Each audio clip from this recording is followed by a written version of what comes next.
Rahim.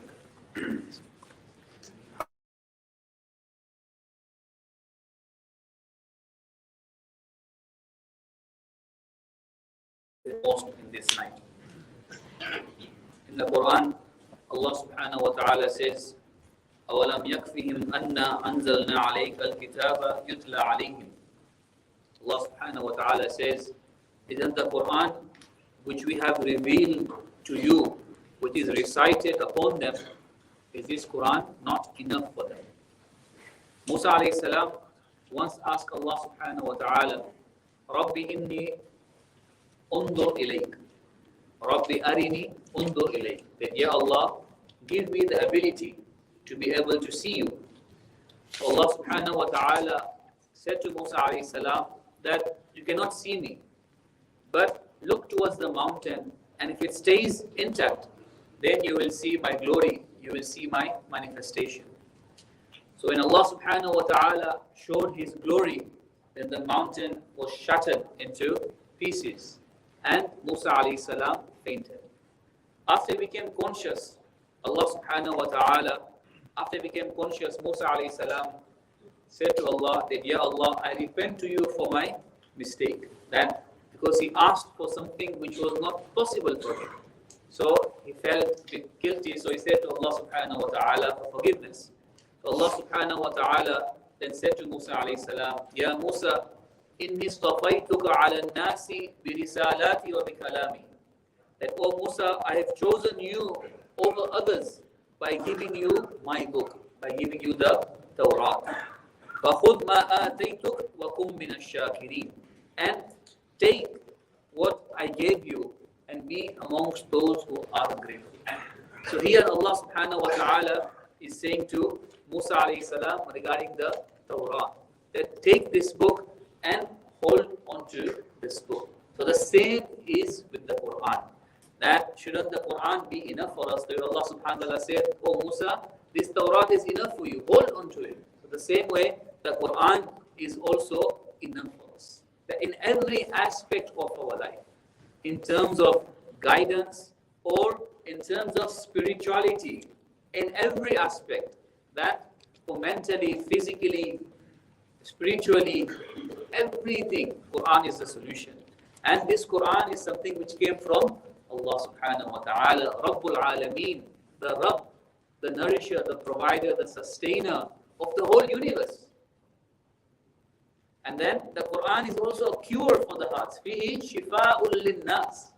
It's the cure for the hearts. Today we seek contentment, we seek happiness. Yes, we seek mental well-being. There is so much we want. We want comfort, we want peace. But here Allah subhanahu wa ta'ala is saying that the Quran is there. Fihi shifa'ul linnas is the cure for us. The Quran gives peace to the soul. It gives peace to the mind. And the Quran is an advice for us to listen, for us to take. In many places, Allah subhanahu wa ta'ala questions and says to us that don't you take advice, don't you heed the advice which is given to you from the Quran? And the Quran is guidance. ذَلِكَ الْكِتَابُ لَا رَيْبَ فِيهِ هُدًى لِلْمُتَّقِينَ. It's a guidance. We begin the Quran and Allah says to us, this is the guidance. And the Quran is a fadl and the bounty of Allah subhanahu wa ta'ala. The Quran is better than all the wealth that we gather, than all the wealth that we gather.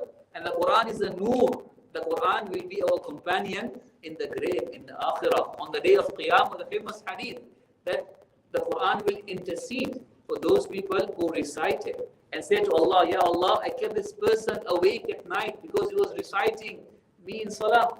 The Quran will intercede for us. Surah Baqarah, Surah Mulk will intercede for us in the grave. So all these surahs, they are intercession for us, and the Quran will also be a witness for us as well. Once, one Sahaba, he was reciting the Quran, and his horse was nearby, and when he was reciting, the horse began to gallop. And whenever he would stop reciting, he would notice the galloping of the horse also stop as well. So in the morning, he went to Rasulullah and said that, Ya Rasulullah, when I was reciting, he would gallop. When I would stop, then the horse would also stop galloping. Then Rasulullah sallallahu alaihi wasallam said to the Sahaba that this was the mercy of Allah subhanahu wa ta'ala in the form of angels. Because you are reciting the Quran, so the angels were coming down and the horse was coming. And he says, by Allah, if you are to continue reciting this Quran till the morning, if you had carried on reciting the Quran, then he says the people would have been able to see the angels with their own eyes. So this is the effect of the Quran. Sayyid ibn Khudri radiallahu anhu, he says that he recited Surah Fatiha 7 times when a person was sick, and he did them and the person was cured. Shifa'ul linnas, it's a means of cure. Once a person, it's a very interesting story, once a person took an oath, and he said that if my daughter gets a proposal, then I will give her the most expensive thing in the world. बेटी की शादी हो गई तो मैं सबसे महंगी चीज उसको मैं दूंगा. अब उम्मीदें तो बड़ी है. So now what happened? After some time, proposal came, and it was a good proposal. It was accepted. So now it was time to fulfill the oath. So now this person is not as rich and he can't afford the most expensive thing in the world.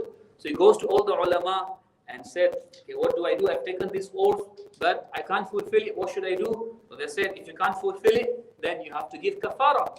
And so he says that, I don't know what to do. And then someone said to him, go to Imam Shafi rahmatullah alayh. So he goes to Imam Shafi rahmatullah alayh, and Imam Shafi said to him that, look, postpone the wedding for a year or 2. And in that time, teach your daughter the Quran. Teach your daughter the Quran. And when it's time to bid her farewell, give her a copy of the Quran. He says, why? Because there is no wealth equivalent to the Quran. Allah in the Quran, He says, هُوَ خَيْرٌ مِمَّا يَجْمَعُونَ. The Quran is better than all the wealth, any materialistic thing that you gather. The Quran is better than everything. So this is how we got him out of his predicament, that the Quran is better than everything. So Rasulullah says the Quran is Hablullahi al-Mateen, the strong rope of Allah subhanahu wa ta'ala, that whoever holds onto this rope, onto the Quran, it will take him to Allah subhanahu wa ta'ala, which means we must recite the Quran, we must understand the Quran, we must act upon the Quran. And in Surah Al-Ankabut, Allah subhanahu wa ta'ala says, أَوَلَمْ يَكْفِهِمْ أَنَّا أَنزَلْنَا عَلَيْكَ الْكِتَابَ يُتْلَى عَلَيْهِمْ. The ayah I read before, that is in the Quran, which was revealed to you and recited upon, not enough for them. So, a small thing like Surah Ikhlas, the hadith says equivalent to 1/3 of the Quran. The unbelievers, they understood the eloquence of Arabic, but even then they could not come with something as small as Surah Ikhlas. And Allah gives an open chance. Allah says that كُلَّ إِنِ اجْتَمَعَتِ الْإِنسُ وَالْجِنُّ على أن يأتوا بمثل هذا القرآن لا يأتون بمثله ولو كان بعضهم لبعض ظهيرا.